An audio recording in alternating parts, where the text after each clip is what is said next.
ഇളവൻ്റെ ഒരു അല്പഭാഗം നമ്മൾ എടുത്തിട്ടുണ്ട്. പച്ച തക്കാളി, നന്നായി പഴുക്കാത്ത പച്ച തക്കാളി നമ്മൾ എടുത്തിട്ടുണ്ട്. ഇനി ഇത് നമുക്കൊന്ന് കട്ട് ചെയ്തെടുക്കാം. ഇളവൻ നമ്മൾ നന്നായി ഒന്ന് തൊലി ചെത്തിക്കളഞ്ഞതിന് ശേഷം നീളത്തിലൊന്ന് കട്ട് ചെയ്തെടുത്തിട്ടുണ്ട്. തക്കാളിയും അതുപോലെ തന്നെ തൊലി ചെത്തിയതിന് ശേഷം അതിൻ്റെ ഉള്ളിലുള്ള ആ കുരുവൊക്കെ ഒന്ന് നീക്കം ചെയ്ത് കുരുവില്ലാതെ നമ്മളൊന്ന് നീളത്തിലൊന്ന് കട്ട് ചെയ്തെടുത്തിട്ടുണ്ട്. ഇതിനോടൊപ്പം തന്നെ നമ്മളൊരു മീഡിയം വലിപ്പമുള്ള സബോള നമ്മൾ കട്ട് ചെയ്ത് നീളത്തിൽ കട്ട് ചെയ്തെടുത്തിട്ടുണ്ട്. ഒരല്പം തേങ്ങ കൊത്തിയെടുത്തത്. അടുപ്പത്ത് നമ്മളൊരു പാൻ വെച്ച് കൊടുത്തിട്ടുണ്ട്. ഇതിലേക്ക് നമുക്ക് ഒരല്പം എണ്ണ ഒഴിച്ച് കൊടുക്കാം. എണ്ണയൊന്ന് ചൂടായി വന്നിട്ടുണ്ട്. ഇതിലേക്ക് നമുക്ക് കടുക് ഇട്ട് കൊടുക്കാം.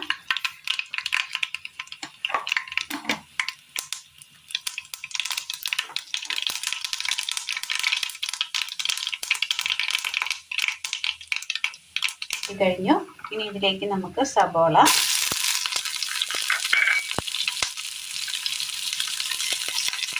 കറിവേപ്പില,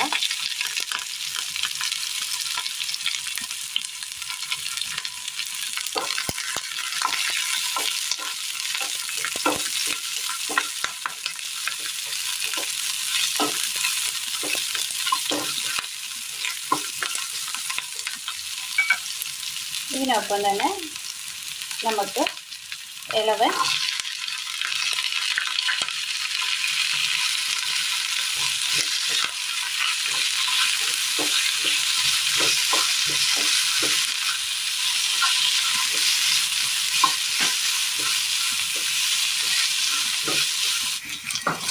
ജസ്റ്റ് ഒന്ന് അത് വാടി വന്നിട്ടുണ്ട്. ഈ വാടി വരുന്ന സമയം നമുക്ക് ഈ തക്കാളി കൂടി ഇട്ട് കൊടുക്കാം. പച്ച തക്കാളി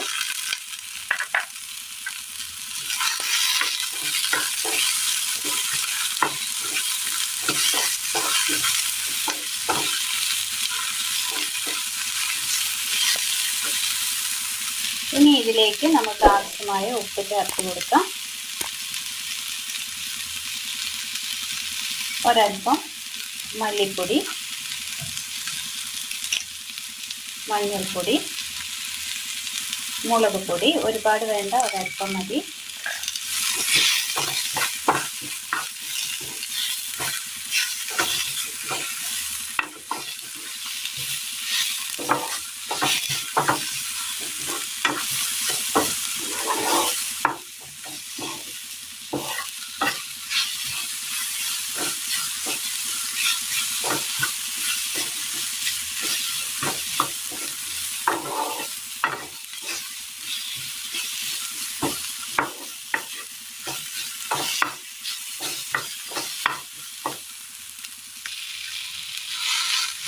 ഇനി ഇതിലേക്ക് നമുക്കൊരൽപ്പം പെപ്പർ പൊടി ഇട്ട് കൊടുക്കാം.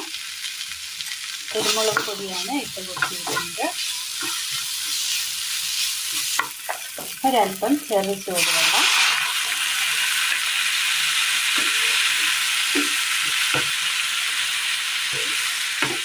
ഇനി ഈ വെള്ളത്തിൽ കിടന്ന് ഇതൊന്ന് വെന്ത് കിട്ടണം. മൂടി വെച്ചൊന്ന് വേവിച്ചെടുക്കാം. ആ വെള്ളമൊക്കെ ഒന്ന് വറ്റി നന്നായിട്ടൊന്ന് വെന്ത് കിട്ടിയിട്ടുണ്ട്. ഒരുപാട് വെന്ത് അടിഞ്ഞു പോകരുത്. നമുക്ക് കടിക്കാൻ കിട്ടുന്ന പരുവത്തിൽ തന്നെ വേണം ഇത് വേവിച്ചെടുക്കാനായിട്ട്. ഇത് നമുക്ക് ഇതുപോലെ നമുക്ക് റെഡിയായി കിട്ടിയിട്ടുണ്ട്. ഇനി ഇതിലേക്ക് നമുക്ക് തേങ്ങ ഇട്ട് കൊടുക്കാം. കൊത്തി വെച്ചിരിക്കുന്നത് ഇത് ഉണക്കത്തേങ്ങ ആയതുകൊണ്ടാണ് നമ്മളിപ്പോൾ ചേർത്ത് കൊടുക്കുന്നത്. പച്ചത്തേങ്ങയാണെങ്കിൽ നമുക്ക് വഴറ്റുന്നതിൻ്റെ കൂടെ തന്നെ പച്ചത്തേങ്ങ ചേർത്ത് കൊടുക്കണം. ഇത് ഉണക്കത്തേങ്ങ ആയതുകൊണ്ടാണ് നമ്മളിപ്പോൾ ഇത് ചേർത്തിരിക്കുന്നത്. ഈ തീ ഒന്ന് ഓഫ് ചെയ്യുക. ഒരു പാത്രത്തിലേക്ക് ഇട്ട് കൊടുക്കുക. നല്ല ടേസ്റ്റിൽ നമുക്ക് തയ്യാറാക്കിയെടുക്കാൻ പറ്റിയ ഗ്രീൻ ടൊമാറ്റോ പെപ്പർ റോസ്റ്റാണ് ഇന്ന് നമ്മൾ തയ്യാറാക്കിയിരിക്കുന്നത്. എല്ലാവർക്കും ഒന്ന് ചെയ്ത് നോക്കാവുന്നതാണ്. ഇത് സിമ്പിളാണ്, വളരെ സിമ്പിളായിട്ട് നമുക്ക് ഒരുപാട് സാധനങ്ങളൊന്നും തന്നെ യൂസ് ചെയ്യാതെ പെട്ടെന്ന് നമുക്ക് തയ്യാറാക്കിയെടുക്കാൻ പറ്റിയ നല്ലൊരു റോസ്റ്റാണിത്. എല്ലാവരും ഒന്ന് ചെയ്ത് നോക്കുക. ചോറിനും കഞ്ഞിക്കും ഒപ്പം കഴിക്കാൻ പറ്റിയ നല്ലൊരു റെസിപ്പിയാണിത്. അപ്പോൾ എല്ലാവരും ഒന്ന് ചെയ്ത് നോക്കി വീഡിയോയെക്കുറിച്ചുള്ള അഭിപ്രായങ്ങൾ കമൻറ്റ് ബോക്സിൽ അറിയിക്കാൻ മറക്കരുത്. ഇന്നത്തെ വീഡിയോ എല്ലാവർക്കും ഇഷ്ടമായി എന്ന് വിചാരിക്കുന്നു. വീഡിയോ ഇഷ്ടമായാൽ ലൈക്ക് ചെയ്യാനും ഷെയർ ചെയ്യാനും സബ്സ്ക്രൈബ് ചെയ്യാനും മറക്കരുത്. താങ്ക്